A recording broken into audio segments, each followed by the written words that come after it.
falls from your normal temperatures and above normal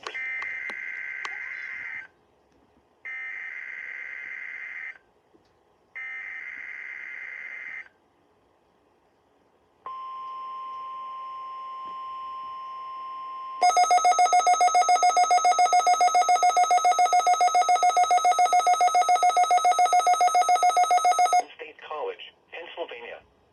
The tones you just heard were a test of the specific area message encoding and tone alert systems.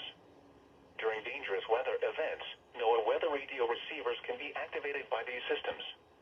A message with information about a watch or warning would follow.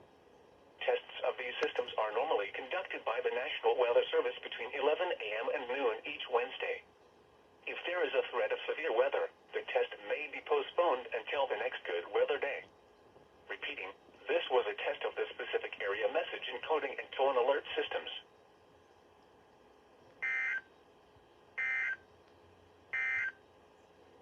The 8 to 14-day outlook from Wednesday, June 28th